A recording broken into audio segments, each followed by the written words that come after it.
Good morning. Today we're making restaurant quality pizza at home.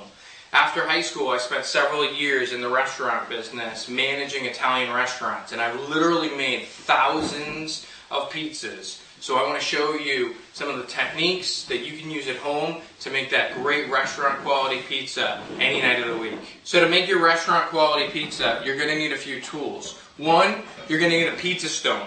This is going to heat up with your oven to about 500 degrees, depending on how hot your oven can get. And this is going to really cook the pizza from the bottom up and give you that really nice crunchy crust that you get when you order from a pizza restaurant.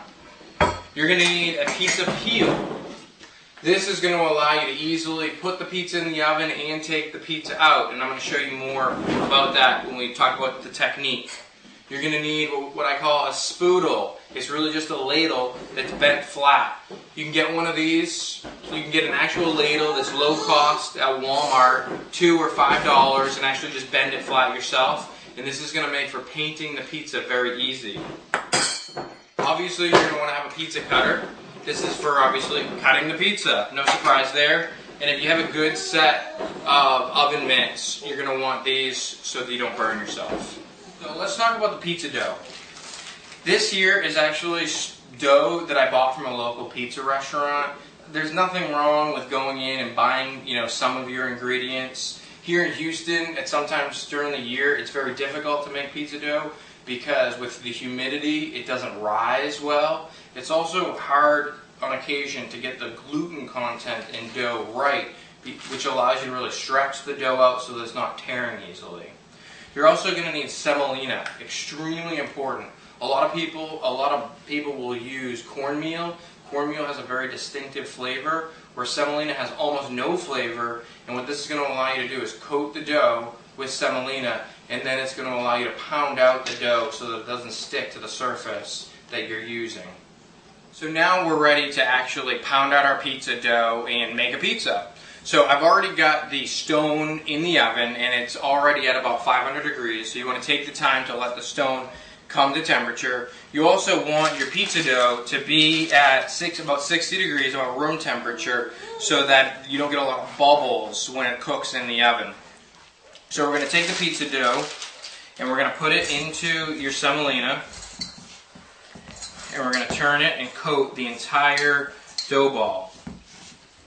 We're going to take a handful of semolina and we're going to put it down onto the area that we're going to pound out the dough. Here we have the top of the dough ball. This is going to become the bottom of your pizza. So we're going to flip it over. We're going to take our thumbs and our forefingers and we're going to work around the dough, pinching it. And what this is doing is this is creating what will become our pizza crust. So we go all the way around. You want to let the dough come to 60 degrees because if you don't, the cold dough will cause a lot of bubbles in your oven. So we're going to press out any air. Just kind of press it straight down. And now we're going to actually start pounding out the pizza. So depending if you're left-handed or right-handed, you're going to do this differently. I'm right-handed, but I actually pound left-handed. So just do whatever feels comfortable to you. So you're going to start, and I take my hand, and I'm kind of going to dig it into the crust here. Take my other hand, I'm going to pull the dough. So what I'm doing is I'm kind of pressing my fingers in, and then turning it with my left hand, and kind of press and pull. Press and pull. This is probably going to take you a little bit of practice, but obviously practice makes perfect. And you're going to kind of keep going, and your dough is... the crust is getting thinner and thinner, and that's just good.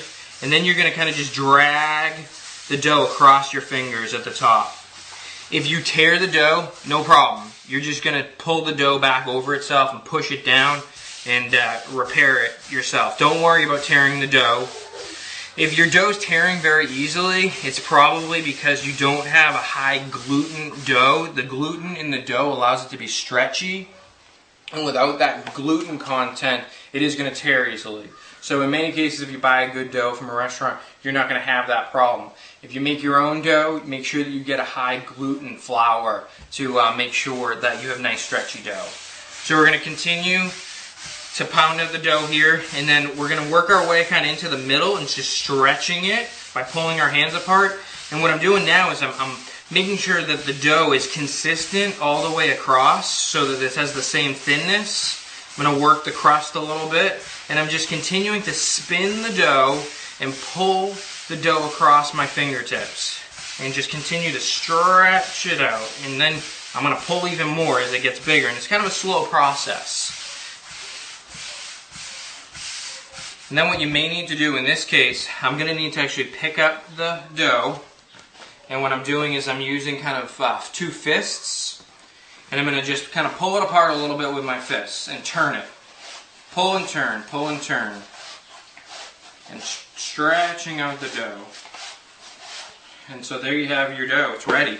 It's ready to be made into a perfect pizza. I'm just going to get it a little thinner. So I've got my pizza stone in the oven. So I'm going to pull that out. You're going to be very careful because that pizza stone is about 500 degrees. So I've got my peel. I've got an oven mitt on.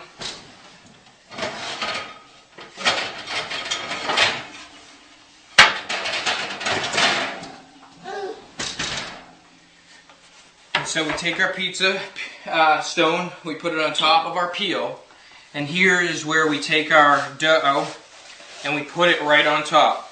So what's going to happen is your dough is going to actually start cooking as soon as you place it on here. You're going to kind of stretch it out, being careful not to burn yourself, so that it's the same shape as the stone, a nice circle. And now the dough's already cooking. If you don't use a pizza stone, you'll never get the bottom to be nice and crispy, because what will happen is you'll put the stone inside your oven and the pizza stone will heat up with the pizza. The top will end up being cooked, but the bottom will not be. I'm going to take my sauce and I'm going to pour it right in the middle with my spoodle, and you can see some steam because it's already starting to cook. And I'm going to, in a clockward motion, a circular motion, bring my sauce out to the edges. If you need a little bit more sauce, that's fine. And you don't need to go all the way to the edge. You actually don't want to go all the way to the edge. As things heat up in the oven, your sauce is going to get a little looser and everything's going to go outward. Next, I've got my cheeses. I'm using a provolone cheese. Actually, this is a mozzarella that I'm starting off with. And I get slices because the slices, I think, have the best flavor. A lot of times when you buy shredded mozzarella, there's almost no flavor to it. So I'm using a boar's head sliced mozzarella that I'm starting in the middle again, and I'm working my way out to the outside. This is going to allow, as the pizza cooks, everything to move outward. And if you look, you can see that the cheese is already even melting because it's on the hot pizza stone. Next, I've got a boar's head provolone that I'm working with, that I'm placing on. I'm actually going to end up using 4 different cheeses. And then I've got just a Kraft sharp cheddar. And we're going to take this and we're going to make sure we get all the way to the edge. And then in the middle. Going to kind of clean it up a little bit around the outside. I'm going to take a little bit of Pecorino Romano, just sprinkle over the top. And then we're going to sprinkle with a little bit of oregano. So we're going to take this, we're going to put it back in the oven, and we're going to slide it off the pizza peel. We're going to kind of just let it slide off right into our 500 degree oven. We're going to close it, and we're going to put on a timer for 8 minutes. In about 8 minutes, we're going to be enjoying restaurant quality pizza at home.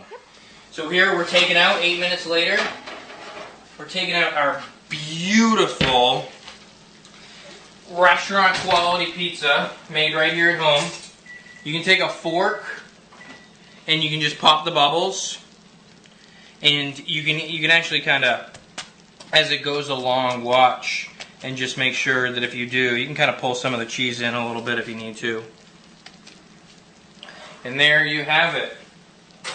A beautiful pizza that's nice and crispy, not only around the edge, but on the underside of the pizza. As you can see how nice and perfectly cooked the bottom of the pizza is. And that's because we had the pizza stone inside the oven before we actually place the pizza in the oven. So lastly, we need to cut our pizza. We're going to cut it into 8 slices. So you're going to wait about 5 minutes after the pizza comes out of the oven. You want the cheese to congeal a little bit, or when you cut it, all the cheese is going to run off the pie. So we're going to go ahead. We're going to slice through 1, 2, we got 4 slices, and then we're going to cut those slices in half. Then we've got our beautiful pizza slice with a gorgeous crispy bottom. Enjoy it.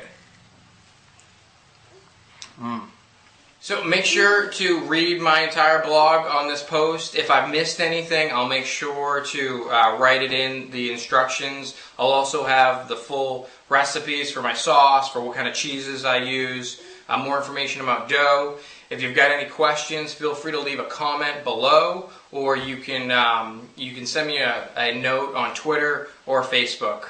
Thank you.